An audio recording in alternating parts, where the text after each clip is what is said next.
안녕하세요. 사연을 부탁해입니다. 오늘의 사연을 소개하겠습니다. 새언니가 첫 인사를 하고 간 뒤 며칠이 지났는데요. 오빠가 부모님 눈치를 보며 말을 꺼냈습니다. 엄마 아버지 드릴 말씀이 있는데요. 무슨 말인데 그래? 저번에 제가 가은이네 집 얘기 잠깐 했었잖아요. 가은이네 집 얘기? 무슨 얘기? 엄마가 오빠를 빤히 바라보자 오빠가 엄마를 향해 어색한 미소를 지어 보였습니다. 저기 그러니까 가은이네 집 형편이 좋지 않다고 했잖아요. 그렇지. 그건 우리도 들어서 알고 있지. 그래서 말인데 가은이가 혼수를 많이 못 해올 것 같아요. 집안 형편이 다 다른 건데 그건 어쩔 수 없는 거지. 왜? 우리가 혼수를 많이 해오라고 할까봐 걱정돼서 그래? 아무래도 걱정이 안 될 수가 없잖아요. 혼수 해오라고 안 할 테니까 그건 니들이 알아서 해. 엄마 말에 오빠 표정이 일순간 밝아졌습니다. 그 뒤 상견례를 하고 오빠와 새언니는 결혼을 했습니다. 신혼집부터 신혼여행까지 오빠가 모은 돈과 부모님이 보태준 돈으로 했고 아빠가 사업을 하다 보니 축의금도 꽤 많이 들어왔지만 전부 오빠 부부에게 줬습니다. 그 돈만 해도 몇 천은 된다고 들었지만 부모님은 그저 두 사람이 잘 살길 바란다며 전적으로 지원을 해줬습니다. 잠시 우리 집 이야기를 하자면 우리 집은 할아버지가 하던 사업을 물려받았고 그 덕분에 풍족하게 살았습니다. 저 또한 아빠가 소개해준 사람과 결혼을 전제로 만나고 있는데 예비시댁도 사업을 하다 보니 두 집안이 잘 맞았습니다. 하지만 새언니네는 집안 형편이 좋지 않은 모양으로 결혼할 때 혼수로 전자레인지와 밥통 등 소형 가전 몇 개만 가지고 온 모습에 제가 엄마에게 조용히 물었어요. 엄마, 새언니가 직장 생활을 7년 했다고 하지 않았어? 그랬다고 하더구나. 근데 그동안 돈을 하나도 못 모은 거야? 막 사치 부리고 그런 건가?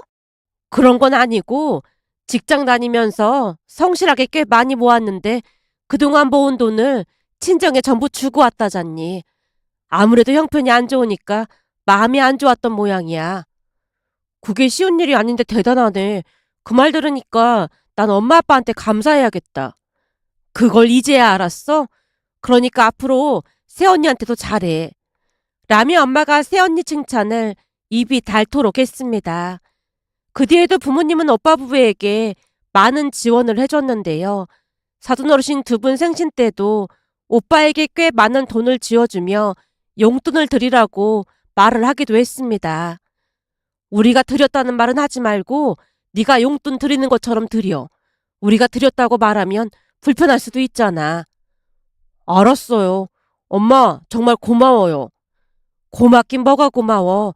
가족인데 서로 챙기면서 사는 거지. 라며 엄마는 항상 배려하려고 노력을 했습니다. 그렇게 결혼한 지 반년이 지났을 무렵 오빠가 집에 와서 조용히 말을 꺼냈습니다. 아무래도 가은이가 회사를 그만둬야 할 것 같아요. 왜? 무슨 일 있는 거야? 무슨 일이 있는 건 아니고 사실은 계속 임신하려고 했는데 잘 안 되다 보니까 가은이가 스트레스를 많이 받아 해서요. 결혼한 지 이제 반년밖에 안 지났는데 뭘 그렇게 스트레스를 받고 그래. 나도 그렇게 말은 했는데 가은이 마음이 편치가 않은가 봐요. 마음이 편치가 않다니? 엄마 아버지가 워낙 잘해주시잖아요. 그러다 보니까 빨리 손주 안겨드리고 싶은가 보더라고요. 며칠 전에도 병원 가서 둘 다 검사까지 받았다니까요. 뭐? 검사까지 받았어? 니들 나이가 많지도 않은 나이인데 뭘 그렇게 스트레스를 받아. 우린 괜찮으니까 걱정하지 말라고 그래. 라며 엄마가 오빠를 몇 번이나 안심시켰습니다.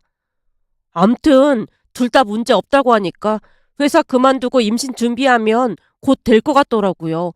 그래서 가은이가 회사를 그만두기로 했어요. 그러니까 엄마 아버지도 알고 계시라고요. 그건 니들이 알아서 하는 거지. 굳이 우리한테 일일이 말할 필요가 뭐가 있어. 엄마 말에 오빠가 기쁜 표정으로 돌아갔습니다. 그 뒤 새언니는 회사를 그만둔 뒤 병원까지 다니며 임신을 하려 노력을 한다고 했습니다. 시댁 가족인 우리가 상관하면 스트레스라도 받을까 싶어 가족 모두 아무런 내색도 하지 않았고요. 새언니가 회사를 그만둔 뒤로는 부모님이 매달 생활비까지 보내줬는데요. 그 모습에 제가 우려 섞인 목소리로 말했습니다. 엄마, 자식이 결혼해서 독립했으면 그냥 알아서 살도록 두는 게 맞는 거지. 자꾸 그러다 보면 오히려 역효과 날 수도 있어. 네 새언니 친정 형편도 어려운데 괜히 돈 때문에 스트레스 받을까 봐 그렇지. 라며 엄마가 대답했는데요. 사실 집에 돈이 없는 것도 아니었기에 아깝거나 그렇진 않았습니다. 다만 어느 순간부터 새언니가 우리 가족들에게는 많이 인색한 모습이었는데요. 한마디로 우리 집은 돈이 많으니까 그냥 신경 쓰지 않는 느낌이었고 뭐든지 친정에 퍼다주는 그런 형국이었습니다. 하지만 부모님이 별 신경 쓰지 않는 모습에 저도 그냥 모른 척하고 말았는데요. 어느 날은 새언니에게 전화가 걸려왔습니다. 아가씨, 혹시 지금 통화 가능해요? 네, 통화 가능해요. 그래요? 내가 꼭 참고 있으려고 했는데 너무 궁금해서 아가씨한테 물어보려고 전화했어요. 궁금하다니요? 뭐가 궁금해요? 아니, 조금 있으면 내 생일이라는 거 어머니께 들었죠? 아, 네. 며칠 전에 들었어요. 그럴 줄 알았어요. 사실 이번 생일날 시부모님이 저한테 차 한 대 뽑아준다고 하시더라고요. 엄마 아빠가요? 네. 뭐가 필요한지 물어보시길래 제가 차가 필요하다고 했거든요. 아무래도 산부인과 계속 다니기도 해야 하고 나중에 출산하면 차가 꼭 필요하잖아요. 그래서 차가 필요하다고 했더니 사주시겠다고 했거든요. 그래요? 잘 됐네요. 그쵸? 완전 대박이라니까요? 저는 아마도 전생에 나라를 구한 것 같아요.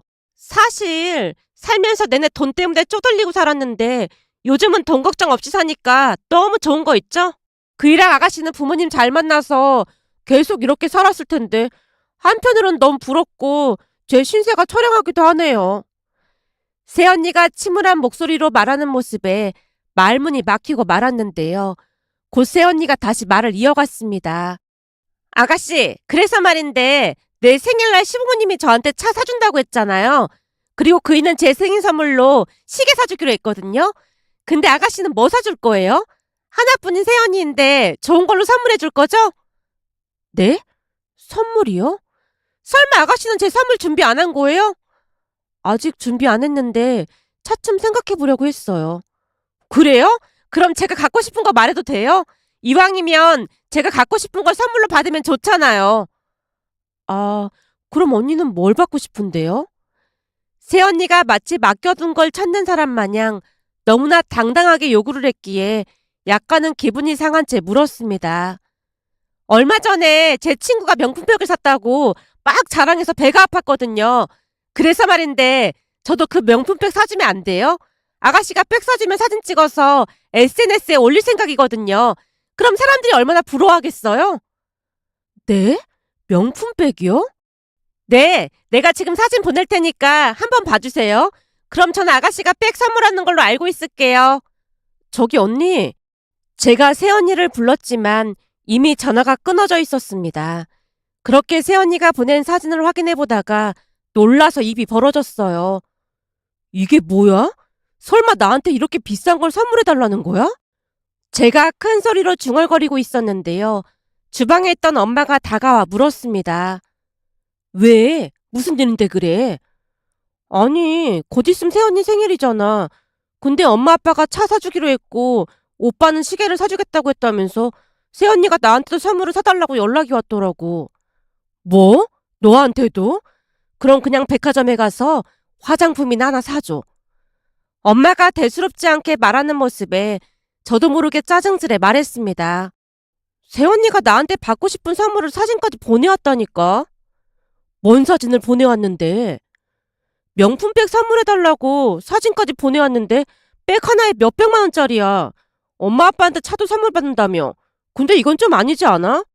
거기다 몇 달 전 내 생일 때는 케이크 하나에 10만 원짜리 백화점 상품권 한 장 줬잖아.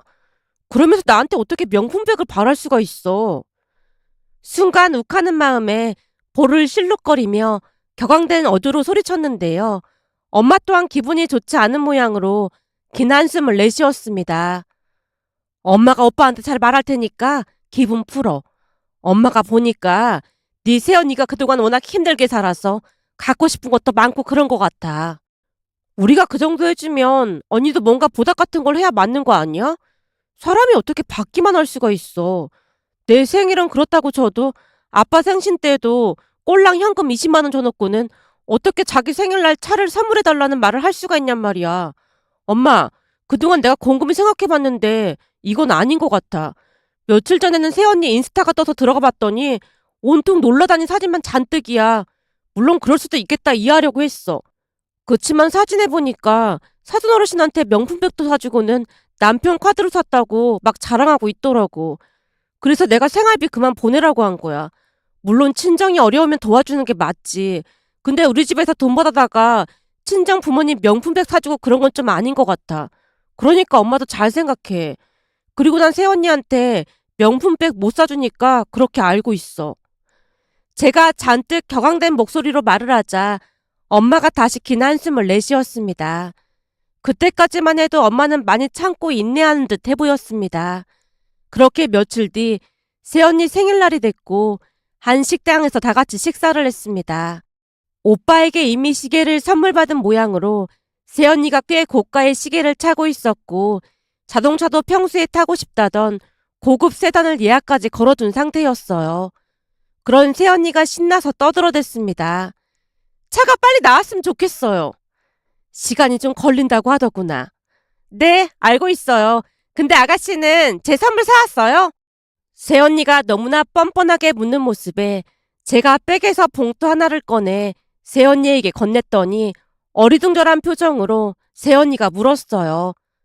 이게 뭐예요? 제가 사진 보내줬잖아요. 제가 돈이 없어서요. 그리고 언니도 제 생일 때 10만 원짜리 상품권 한 장 했잖아요. 근데 저도 똑같이 하기 좀 그래서 10만 원 더 넣었어요. 네? 상품권이요? 그것도 꼴랑 20만 원이요? 명품백 사준다고 했잖아요. 제가 사준다는 말을 한 적은 없는 것 같은데요. 언니가 먼저 그냥 전화를 끊었잖아요. 아가씨, 진짜 너무해요. 이미 친구들한테 아가씨가 명품백 사줄 거라고 다 자랑해놨는데 이러면 제 입장이 곤란해진단 말이에요. 새언니가 울상을 짓고 있자 부모님 표정이 말이 아니었는데요. 결국 아빠가 미간을 찌푸리며 말했습니다. 네 시누이도 직장생활 하는데 명품백은 무리지. 음식 식으면 맛없으니까 얼른 밥이나 먹자. 라며 아빠가 우리 둘의 대화를 중단시켰는데요. 그 뒤 부모님의 입을 꾹 다문 채 식사만 하는 모습에 새언니가 처음으로 눈치를 봤습니다. 그동안은 새언니를 좋게만 보려고 노력했던 부모님의 마음이 그때부터 돌아선 게 아닌가 싶었는데요. 그날 이후 부모님은 새언니에 대한 언급을 최대한 회피하는 모습이었습니다. 그뿐만이 아니었는데요. 오빠 부부와의 만남도 줄여가고 있었고 어느 날은 아빠가 오빠만 따로 불러서 말했습니다. 결혼했으면 이젠 니들이 알아서 살아야 하는 게 맞는 거야.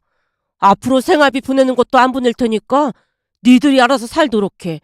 그리고 네 엄마한테 들어보니 큰 집으로 이사 갈 거라고 며느리가 돈을 좀 보태달라고 했다던데 알고 있었던 거야? 아, 그게 나중에 출산하고 나면 집이 좀 작을 것 같다고 출산하기 전에 큰 집으로 이사 가고 싶어 하더라고요. 아직 임신도 안 했는데 출산은 무슨 출산이야.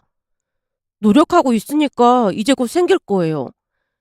암튼 우리는 그 돈 못 해주니까 그런 줄 알아라. 이제부터는 니들이 알아서 살도록 해. 요즘 먹고 살기 얼마나 힘든 세상인데 집까지 다 해줬는데도 고마워하진 못할 망정 더 큰 집으로 옮기게 돈을 달라니. 죄송합니다. 집사람한테는 제가 잘 말할게요. 앞으로 두 번 다시 우리한테 돈 달라는 말 하지 마라. 우리한테 돈을 맡겨둔 것도 아니고 왜 허구한 날 돈을 달라 말아야? 네, 알겠습니다. 죄송합니다. 오빠가 어깨를 늘어뜨린 채 집으로 돌아갔는데요. 오빠가 나가자마자 제가 엄마에게 물었어요. 엄마, 아빠 말이 사실이야? 진짜로 새언니가 이사한다고 돈 달라고 했어? 나도 그동안 참을 만큼 참았는데 해도 너무하잖니. 아니 무슨 4억을 달라는 거야. 뭐? 4억을? 제가 놀라서 엄마를 바라보자 엄마가 새언니와의 통화 내용을 말해줬습니다. 엄마 말에 의하면 새언니가 찾아온 것도 아니고 전화로 말을 하더랍니다. 어머님, 잘 지내셨어요? 그래, 잘 지내고 있지. 너도 잘 지내고 있니? 아직 젊은데 임신 때문에 스트레스 받지 말고 마음 편히 먹고 있어라. 네, 알겠습니다. 제가 주변에 물어봤더니 어머님, 아버님 같은 시부모님은 안 계시더라고요. 항상 감사하게 생각하고 있습니다. 라며 새언니가 오늘 땐 뒤 말을 이어갔다네요. 어머님, 드릴 말씀이 있는데요. 무슨 말인데 그래? 괜찮으니까 말해보렴. 저희가 지금 임신 준비 중이잖아요? 근데 앞으로 저는 3명을 낳고 싶거든요. 3명씩이나 낳고 싶다고? 그러면 힘들지 않겠니? 어머님, 아버님이 다 도와주실 건데 힘들 게 뭐가 있겠어요. 라며 새언니가 대놓고 말을 했고 기분이 나빠진 엄마가 선뜻 대꾸를 하지 못한 채 전화기만 들고 있었다는데요. 곧이어 새언니가 기가 막힌 소리를 하더랍니다. 그래서 말인데 지금 사는 집에서 셋을 키우는 건 너무 작잖아요. 너 혹시 셋쌍둥이라도 임신한 거니? 순간 새언니 말에 임신을 했다는 생각이 들었기에 엄마가 물었다는데요. 아니요. 열심히 노력하고 있어요. 근데 집을 왜 옮겨? 지금 당장 출산할 것도 아닌데. 미리 옮겨서 적응해두면 좋잖아요. 어머님 손주들 태어났는데 막 이사 다니면 얼마나 힘들겠어요. 그러니까 한 곳에 정착해서 정붙이고 사는 게 제일 좋잖아요. 그래서 나한테 하고 싶은 말이 뭔데? 저희가 좀 큰 평수로 집을 알아봤더니 4억 정도가 부족하더라고요. 어머님, 아버님이 도와주시면 안 돼요? 부동산에서 그러는데 거기가 위치도 좋아서 사두면 완전 대박 날 거라고 했거든요. 뭐? 4억? 너 지금 4억이라고 했니? 네, 4억이요. 너 혹시 4억이라는 돈이 얼마나 큰 돈인지 알고는 있는 거니? 네, 당연히 알고 있죠. 근데 어머님, 아버님은 돈이 많잖아요. 그깟 4억쯤은 아무것도 아닐 거 아니에요. 라는 말까지 했답니다. 엄마 말을 듣고 있는 내내 기가 막힐 수밖에 없었는데요. 뻔뻔해도 너무나 뻔뻔해 보였으니까요. 하지만 엄마가 딱 잘라서 거절을 하자 새언니가 기분 나쁘다는 듯이 전화를 끊었다네요. 아마도 그때부터 부모님 마음이 완전히 돌아선 듯해 보였고 부모님은 오빠 부부와 더욱 거리를 유지한 채 지냈습니다. 그런데 그 뒤 더욱 기가 막힌 일이 일어날 줄 누가 알았겠습니까? 어느 날 안사돈 어르신에게 전화가 걸려왔다네요. 사부인, 잘 지내셨죠? 네, 사부인도 잘 지내셨죠? 제가 할 말이 있어서 그러는데 잠시 시간 좀 내주시겠어요? 혹시 무슨 일 있는 건가요? 그런 건 아니고 사부인이랑 식사하면서 이런저런 얘기 좀 하고 싶어서요. 우리가 친하게 지내면 우리 딸이랑 정서방도 좋아할 것 같고요. 아, 네, 알겠습니다. 그럼 어디로 가면 될까요? 안사돈 어르신이 장소와 시간을 말해줬고 다음날 약속 장소로 나갔답니다. 사부인, 어서 오세요. 네, 사부인, 잘 지내셨죠? 뭔가 꺼림칙한 느낌이 들긴 했지만 엄마가 최대한 밝은 표정으로 인사를 했다는데 안사돈 어르신의 모습이 많이 달라져 있었다네요. 옷부터 신발까지 명품으로 휘감고 있었답니다. 거기다 테이블 위에 마치 자랑이라도 하듯 명품백을 올려둔 채 안사돈 어르신이 입을 뗐다네요. 저번에 우리 딸이랑 여기 와봤는데 맛이 괜찮아서 여기로 했습니다. 여기가 가격은 좀 비싼데 맛이 아주 기가 막히더라고요. 귀한 분 모시는 자리라 음식은 제가 알아서 제일 좋은 코스 요리로 시켰습니다. 아, 네. 라며 메뉴판을 보던 엄마가 흠칫 놀랐다는데요. 음식 가격이 생각보다 많이 비쌌다고 했으니까요. 그런데 음식이 나오자 식사를 하던 안사돈 어르신이 자랑하듯 말했다네요. 이래서 딸이 있어야 하는가 봅니다. 잘 키운 딸 하나 열아들 안 부럽다니까요. 아들은 키워봐야 아무 소용도 없다니까요. 그것도 사람마다 다른 거 아니겠습니까? 요즘 우리는 딸이 쓰라고 준 카드로 아주 풍족하게 잘 살고 있습니다. 그때 상견례에선 저희가 얻어먹었으니까 오늘은 제가 밥 사겠습니다. 아, 가은이가 카드를 드렸나 봅니다. 그럼요. 우리 딸이 정서방 카드 줘서 아주 요긴하게 잘 쓰고 있습니다. 그동안 얻어먹기 바빴는데 요즘은 제가 밥도 사주고 선물도 사주고 돈 쓰는 재미가 아주 쏠쏠하다니까요. 안사돈 어르신이 지갑에서 카드까지 보여주며 자랑을 하더랍니다. 그 모습에 기분이 상할 수밖에 없었다는데요. 오빠가 아빠 밑에서 일을 하고 있어서 월급을 많이 받긴 하지만 새언니가 안 사둔 어르신께 카드까지 드렸다는 말에 왠지 불쾌감마저 느껴지더랍니다. 하지만 내색하지 않고 식사를 했다는데요. 곧 안 사둔 어르신이 다시 말을 꺼냈다네요. 사부인, 사실은 제가 드릴 말씀이 있어서 이렇게 만나자고 했습니다. 네, 말씀하세요. 다른 게 아니라 우리 가은이가 이사 가고 싶다고 사부인한테 사억을 도와달라고 했다면서요? 아, 네, 그랬죠. 근데 딱 잘라서 거절하셨다고요. 그랬죠. 4억이 적은 돈 아니니까요. 안 사둔 어르신 입에서 4억이라는 돈 이야기가 나오자마자 엄마 표정이 굳어졌다는데요. 너무나 어이가 없어서 실소가 새어나오려고 했지만 꾹 참았다고 하네요. 사부인, 다른 것도 아니고 집 때문에 그런 건데 좀 도와주실 수도 있는 거 아니겠습니까? 우리 딸 말처럼 앞으로 손주 태어나면 집이 작긴 하잖아요. 아직 임신을 한 것도 아닌데 왜 자꾸 손주 이야기를 꺼내는지 알 수가 없네요. 그건 지금 노력을 하고 있으니까 곧 임신이 되지 않겠습니까? 설마 우리 딸이 임신 못해서 돈을 못 주신다는 겁니까? 사부인, 제가 언제 그런 말을 했다고 그러세요? 지금 사는 집도 우리가 사준 거고 결혼식부터 신혼여행까지 전부 우리가 다 해줬잖아요.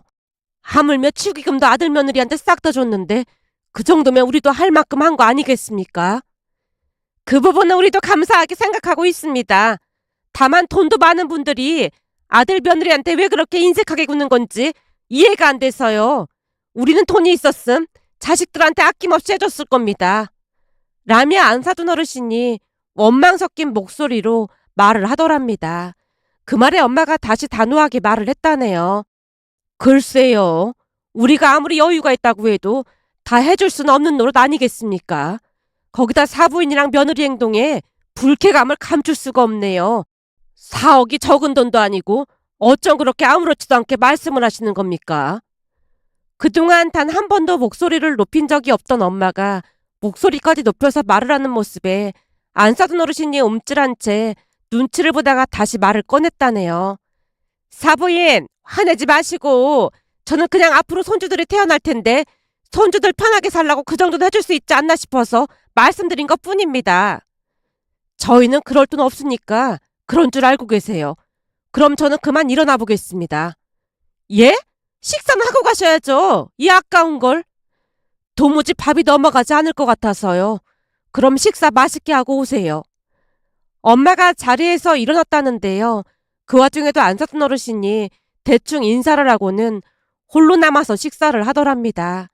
한동안 말하던 엄마가 긴 한숨을 내쉬다가는 혀를 내두르고 있었습니다. 진짜 해도 해도 너무하지 않니? 그러게, 진짜 너무 심한 것 같은데? 암튼 정이 뚝 떨어지더라니까. 라고 말하던 엄마 얼굴이 울그락불그락해져 있었습니다. 그리고 그 뒤 부모님은 오빠 부부와 연락조차 하지 않았습니다. 혹여나 새언니에게 연락이 와도 받지 않았으니까요. 결국 얼마 뒤 오빠 부부가 집으로 찾아왔는데 그날 다시 한번 집안이 발칵 뒤집어지고 말았습니다. 두 사람이 집에 온 모습에 부모님이 떨떠름한 표정으로 인사만 받고 아빠는 서재에서 책을 읽으셨고 엄마는 주방에서 음식 준비를 했습니다. 두 사람이 온 뒤로 집안 공기가 어찌나 차갑던지 저도 슬그머니 방으로 들어갔어요.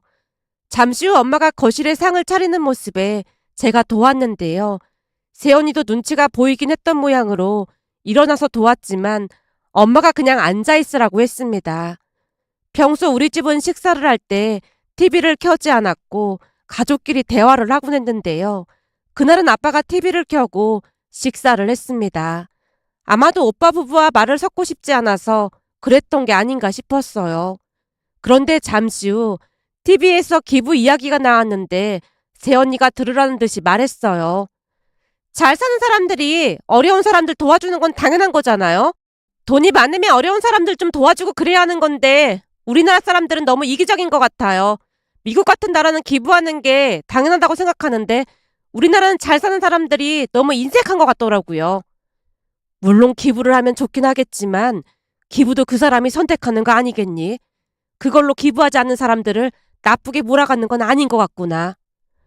엄마가 탐탁지 않다는 듯이 말을 하자 새언니가 다시 입을 뗐습니다. 사실 우리 큰 집은 좀 잘 살았거든요. 근데 진짜 너무 인색했어요. 우리 집은 못 살고 큰 집은 돈이 많다 보니까 아빠가 찾아가서 우리 남매 대학 등록금을 좀 달라고 했는데 큰아빠가 딱 잘라서 거절했다고 하더라고요. 돈이 없는 것도 아니고 돈이 있는데도 그러는 것 좀 아닌 것 같더라고요. 뭐가 아닌 것 같다는 거냐? 내내 침묵만 유지하던 아빠가 새언니를 빤히 바라봤고 새언니가 다시 입을 열었습니다. 모르는 사람한테 기부도 하는 판국인데 돈이 없는 것도 아니고 조카인 우리 등록금을 안 준다는 게 말이 안 되는 거잖아요. 큰아버지는 자수성가한 분이라고 하지 않았냐? 그렇죠. 우리 본가가 원래 지지리도 가난했는데 큰아버지만 유일하게 성공했다고 하더라고요. 근데 네 논리가 좀 이상하구나. 큰아버지가 그 고생을 해서 자수성가했는데 왜 조카들 등록금까지 내줘야 하는 거니? 빌려달라고 하는 것도 아니고. 그야 돈이 있으니까 그럼 당연히 그 정도는 내줘야 되죠. 돈 있는 사람들이 그러고 사니까 대한민국이 이 모양 이 꼴인 거예요. 생각해보세요. 돈이 있으면 없는 사람들한테 나눠주고 그러면 좀 좋아요. 근데 돈도 많으면서 인색해도 너무 인색하잖아요. 글쎄다. 그 사람들도 다들 고생해서 돈을 번 건데 그런 식으로 말하는 건 잘못된 것 같구나. 시간이 갈수록 아빠 얼굴이 말이 아니었는데요. 새언니의 이상한 논리는 저도 이해하기 어려웠습니다. 돈이 있는 사람들은 무조건 돈을 퍼줘야 한다니 이해하기 어려운 논리였으니까요. 그런데 아빠의 말이 끝나자마자 새언니가 마치 들으라는 듯이 말을 했어요. 암튼 없는 사람들은 생각도 안 하고 나눠주는 게 아깝기만 하지. 라는 말을 하는 게 아니겠어요? 아마도 아파트를 옮겨야 하는데 돈을 주지 않는다고 해서 대놓고 시위를 하는 것 같아 보였습니다. 그리고 그 말에 부모님 표정이 무서울 정도로 일그러져 있었는데요. 아빠가 숟가락을 탁 하고 내려놓더니 오빠와 새언니를 향해 말했습니다. 잘 들어라. 앞으로 우리가 가진 재산은 전부 기부할 생각이니까 그런 줄 알고 있어. 오늘 며느리 얘기 들어보니까 내가 그동안 생각을 잘못하고 있었던 것 같아. 그래, 며느리 네 말이 맞는 것 같구나. 앞으로는 여기저기 기부도 하고 그럴 참이니까 니들은 우리한테 재산이 없다고 생각하고 살도록 해. 며느라, 오늘 아주 좋은 조언을 해줘서 고맙구나. 죽기 전에 싹 다 기부하고 가야겠구나. 아버님, 제 말 뜻은 그런 게 아니라 우리 친정이 많이 못 사는데 좀 도와줄 수도 있다는 말이잖아요. 그게 무슨 말이냐?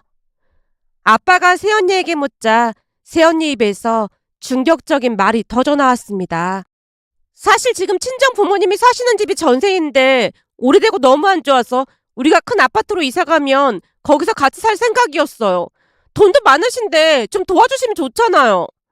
새언니가 불만 가득한 목소리로 말을 했어요. 그 모습에 아빠가 다시 쓴소리를 했습니다. 그래도 그 정도면 먹고 살만 하신 거 아니겠니? 내가 듣자하니 우리 아들 카드도 드렸다며. 근데 우리가 왜 더 도와드려야 하는 거니? 우리는 앞으로 진짜 힘들게 사는 사람들 도와줄 참이니까 그런 줄 알고 있어. 그리고 니들 보기 불편하니까 앞으로 연락도 없이 이렇게 찾아오지 마라. 라며 아빠가 자리에서 일어나 서재로 들어갔습니다. 그 뒤 엄마도 안방으로 들어가 버리는 바람에 저도 가만히 자리에서 일어났는데요. 새언니가 짜증 섞인 목소리로 다시 말했습니다. 못 사는 사람한테 좀 나눠주는 게 그렇게 아까운가? 새언니 말이 끝나자마자 아빠가 오빠를 불렀고 집안이 떠내려가라 소리를 질렀습니다. 니들 얼굴 안 보고 살면 그만이니까 앞으로 이 집에 발도 들이지 마. 죄송합니다. 라며 오빠가 고개를 떨군 채 집을 나섰는데요. 오빠가 어찌나 한심해 보였는지 모른답니다. 그 뒤 우리는 오빠 부부와 연락을 끊고 살았습니다. 근데 한 달가량이 지났을 무렵 오빠가 짐을 싸서 본가로 들어왔어요. 그 모습에 엄마가 놀란 채 물었습니다. 뭐야? 웬 짐이야? 엄마, 저 이혼할 거예요. 이혼이라니? 그게 무슨 소리야? 내가 어디 가서 말도 못하고 창피해서 죽겠어요. 왜? 대체 무슨 일인데 그래? 그동안 임신한다고 병원 다니고 그랬다고 했잖아요. 나도 검사까지 받았고 말이죠. 그렇지. 근데 그게 왜? 그거 다 거짓말이었어요. 거짓말이라니? 그게 무슨 말이야? 어제 보니까 집에 임신 안 하려고 먹던 약이 있는 거예요. 그래서 내가 캐물었더니 병원 다니고 했던 것도 다 거짓말이고 임신을 핑계로 회사 그만두고 싶어서 그랬다고 하더라고요. 그럼 그래놓고 임신이 안 된다고 울고불고 그 난리를 쳤단 말이야? 그랬더라고요. 그러니 내가 어떻게 믿고 살 수가 있겠어요. 거기다 가면 갈수록 돈독이 오른 것처럼 그러는데 그동안 내가 받은 월급 대부분을 친정에 보냈더라고요. 그때 아버지한테 이상한 소리 하는 것도 다 이해하고 살려고 했는데 이제는 도저히 같이 못 살겠어요. 이미 신뢰가 무너졌는데 어떻게 살 수가 있겠어요. 남의 오빠가 부모님께 용서를 구했습니다. 그 모습에 부모님이 이혼을 말릴 거라고 생각했지만 아빠가 단호한 목소리로 물었어요. 진짜 이혼할 생각인 거냐? 네, 이혼할 생각이에요. 결혼 전에는 막 알뜰한 척하고 그랬는데 그것도 다 연기였던 것 같아요. 오빠 말에 부모님이 적극적으로 나서서 이혼을 권했습니다. 처음에는 새언니가 재산을 반으로 나눠 가져야 한다고 우겨댔지만 결혼한 지 얼마 되지도 않았고 그동안 새언니가 친정에 가져다 준 돈도 꽤 됐기에 오히려 오빠에게 돈을 지급해야 할지도 모른다는 말을 들었던 것인지 새언니가 찾아와서 부모님과 오빠에게 빌기도 했지만 들은 척도 하지 않고 내쫓아버렸습니다. 그 바람에 새언니가 출근하다시피 찾아왔는데요. 이미 정이 떨어질 대로 떨어진 오빠의 마음은 확고하기만 했습니다. 그 뒤 오빠와 새언니는 이혼을 했습니다. 이혼을 하고 나가면서 새언니가 혼수로 해온 밥통이랑 전자레인지까지 싹 다 챙겨가는 모습에 학을 뗐다고 해야 할까요? 이혼을 한 뒤 오빠가 한동안 힘들어했지만 우리는 잘한 결정이라고 생각하고 있습니다. 그런데 이혼을 하고 1년쯤이 지난 어느 날 새언니가 다시 집에 찾아왔고 문을 열어주지 않자 계단에 숨어 있다가 퇴근해서 돌아오던 오빠를 붙들고 빌어댔어요. 내가 다 잘못했어. 우리 다시 재결합하자. 뭔 소리를 하는 거야? 이거 놔. 라미 오빠가 새언니 팔을 뿌리쳤고 순간 저와 눈이 마주쳤는데요. 그동안 고생을 얼마나 많이 한 것인지 볼이 쏙 들어간 채 얼굴이 말이 아니었습니다. 잠시 후 아빠가 경찰에 신고하겠다고 하자 새언니가 주랭랑을 치는 모습에 그동안 일들이 꿈인지 생시인지 분간이 안 될 지경이었는데요. 만약 그때 순수한 마음으로 새언니를 도와주려던 부모님 마음을 헤아려줬다면 얼마나 좋았을까 하는 생각에 씁쓸한 마음이 들어 이렇게 글 남겨봅니다. 오늘의 사연은 여기까지였습니다. 즐겁게 보셨다면 구독, 좋아요 부탁드립니다. 고맙습니다.